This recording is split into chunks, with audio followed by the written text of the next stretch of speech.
Bonjour à tous et bienvenue dans Fox DVD. Alors ceci est un petit erratum, on va dire, par rapport à mon tutoriel sur le Lightscribe. Vous l'avez vu, c'est un tutoriel qui a été tourné chez ma maman parce que c'était le seul endroit où j'avais un graveur Lightscribe sous la main. Donc j'ai tourné ça un petit peu vite à partir d'une fiche que j'avais écrite. Et j'avoue que j'ai pas été totalement juste et objectif avec cette méthode de sérigraphie. Bon, le fait est que, comme vous l'avez vu, j'ai eu énormément d'expériences malheureuses avec le Lightscribe et que, effectivement, j'ai pas eu l'occasion de tester d'autres graveurs, j'ai pas eu l'occasion de tester d'autres logiciels dans la mesure où j'étais persuadé qu'il n'en existait pas. Fort heureusement, j'ai été corrigé dans les commentaires par Gorkab Nitrix, dont l'illustration de Snatcher orne la vidéo. Et il m'a effectivement corrigé sur bien des points, et comme j'ai trouvé ça intéressant et comme je le connais, je lui ai proposé de prendre place ici pour discuter avec moi. Donc, Gorkab, je sais pas comment ça marche, hein, c'est les miracles de la technologie, je ne sais pas, il va apparaître là. Gorkab, bonjour! Salut, Mr. Fox. Je m'émerveille toujours de la technologie. Oui, donc Gorkab, je crois que j'ai dit pas mal de bêtises, notamment concernant le logiciel. Tu l'utilises, toi, le logiciel propriétaire? Ben écoute, j'ai pas eu de logiciel propriétaire, moi, à proprement parler, sur mon graveur. J'ai rien eu du tout, en fait, littéralement. J'ai eu à télécharger, je crois, le truc de Lightscribe sur le site officiel, qui me permet d'ailleurs de faire comme tu as fait, toi, sur ta vidéo, c'est-à-dire augmenter le contraste. Mais mis à part ça, j'utilise donc Nero. Et en fait, Nero te permet de changer encore plus les contrastes et de faire encore plus de qualité d'impression. Donc je pense que c'est ça, parce que sinon je vois pas ce que c'est, et c'est peut-être ton graveur qui déconne du coup. Donc en fait, Nero aussi permet de graver en Lightscribe. Et il met autant de temps parce que moi, 1h15 pour imprimer un CD. Alors les 1h15 que tu as montré dans ta vidéo, j'ai juste légèrement halluciné parce que c'est la première fois que je vois une telle connerie, littéralement, pour ne pas cacher les mots.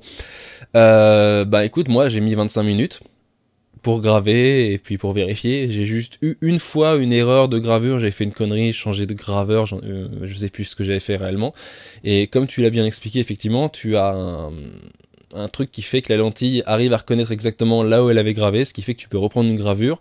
Là par exemple j'ai le dernier CD de BR6 que j'avais encore, qui lui en fait a eu une erreur de gravure, et en fait on peut voir, je crois que c'est au niveau, ouais, c'est légèrement ici, c'est circulaire en fait. C'est la seule marque qui prouve qu'en fait le disque a été gravé plusieurs fois et qui a eu un truc qui a déconné sur le disque en fait. Alors on l'a vu, t'as fait de très beaux Lightscribe, notamment sur Snatcher. Snatcher qui a été gravé sur un CD verbatim. Alors j'étais persuadé que c'est de la merde. J'en suis toujours persuadé, hein, enfin cela dit. Et donc, t'as une marque, toi, de prédilection sur le Lightscribe? Donc la marque du DVD, ben après je sais pas si ça importe réellement. Moi pour le moment j'ai testé des CD. Et uniquement des CD en fait, donc DVD je ne sais pas. D'ailleurs je cherche des CD qui soient teintés rouge, et c'est très difficile d'en trouver en spindle ou en solo, c'est tout le temps avec une ribambelle de couleurs qui ne m'intéresse certainement pas.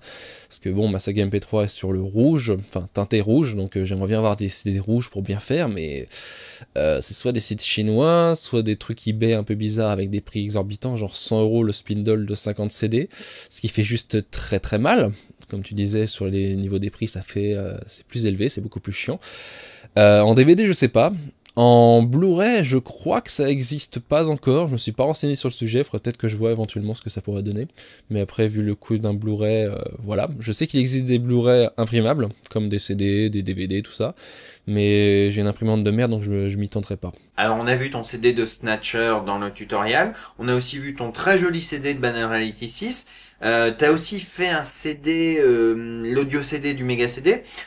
Parle-nous un petit peu, tu utilises Photoshop pour les créer ou t'as fait du mimétisme, t'as fait comment? Ben écoute, mes labels, ouais, je les fais sous Photoshop, et pour Snatcher que tu as montré dans ta vidéo notamment, la source que j'ai utilisée c'était un JPEG dégueulasse à la base, donc du CD scanné.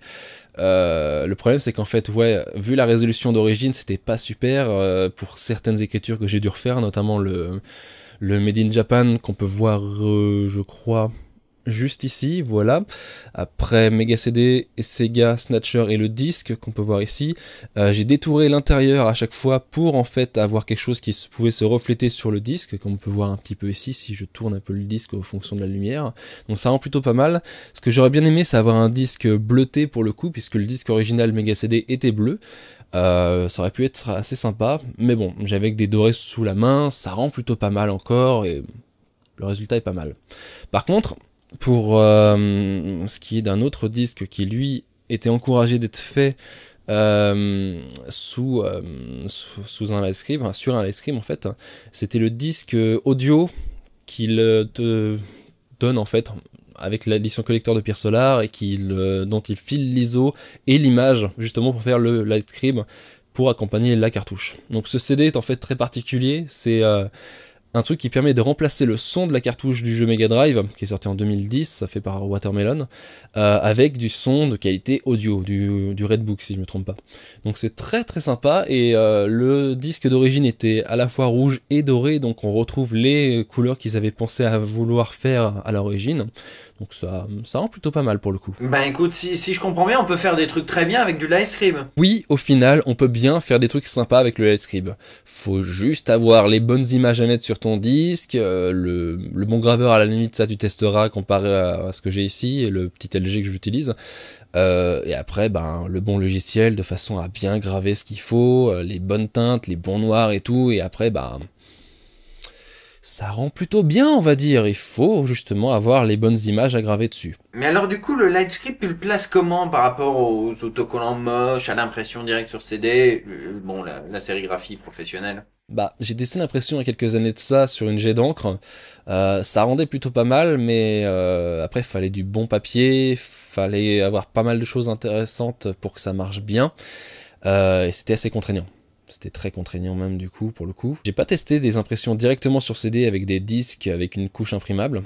Ça me fait peur personnellement, mais je testerai certainement un jour voir ce que ça donne. Sérigraphie, ben, c'est le must, mais tout le monde n'a pas les moyens de le faire malheureusement, donc je pense que le Livescribe est une bonne alternative. Ça fait un peu plus pro, un peu moins amateur qu'une étiquette que tu mettrais sur un disque ou que tu imprimerais directement. Ça me semble plus sympa à faire. Après, faut les bonnes images de bonne qualité. Je pense que ça, c'est un prérequis minimum. L'image de Pierre Solar était en 1200 par 1200, donc j'essaye de faire des images de cette qualité-là minimum de façon à avoir une bonne finesse de gravure, on va dire. Et après, ben, choisir les bons disques, la bonne teinte. C'est un peu comme le cinéma, les débuts du cinéma couleur, quoi. Tu utilisais une teinte de façon à représenter ce que tu voulais mettre dans ton film, selon la scène, genre de choses. Bah là, c'est un peu pareil. Là, moi, je voudrais du rouge pour ma saga parce que la teinte dominante de FF6, c'est du rouge. Snatcher, ça aurait été du bleu. Toi, je sais pas ce que tu pourrais utiliser pour tes DVD, genre de choses, mais faut faire un choix et faut avoir les moyens de se payer les disques de couleur correspondant à ce que tu veux faire. Eh ben écoute, merci beaucoup Gorkab. Est-ce que tu aurais quelque chose à dire à ceux qui veulent essayer le Livescribe? Ce que je conseillerais aux gens qui veulent avoir du Livescribe, c'est déjà se renseigner sur le modèle qu'ils veulent, savoir s'il est recommandé, si les gens ont dit que c'était pas forcément un bon graveur pour faire du Livescribe. Le logiciel à utiliser, éventuellement aussi pareil. Moi j'utilise Nero, toi tu utilises un autre, l'officiel, on va dire, et il y a peut-être d'autres logiciels encore qui peuvent servir à graver des Livescribe. Faut s'enseigner, faut voir ce qu'il faut prendre, et après, voilà. Eh ben écoute, merci beaucoup Gorkab, et puis à bientôt si tu veux repasser, t'es le bienvenu. Donc voilà, c'était Gorkab Nitrix, vous pouvez aller sur sa chaîne YouTube, il a une émission très intéressante qui s'appelle CGM, qui est consacrée aux images de synthèse dans le monde du cinéma. Donc c'est très très intéressant, allez y jeter un petit coup d'œil. Il a aussi, je pense que vous l'aurez compris pendant la vidéo, une saga MP3 qui s'appelle Banal Reality 6, qui est une parodie de Final Fantasy 6, d'où son besoin de rouge. Donc je vous invite à l'écouter aussi parce que c'est bien, voilà, c'est bien. Voilà, et puis je vous donne rendez-vous très prochainement pour la dernière partie du tuto 3 sur les impressions CD. Ciao bella!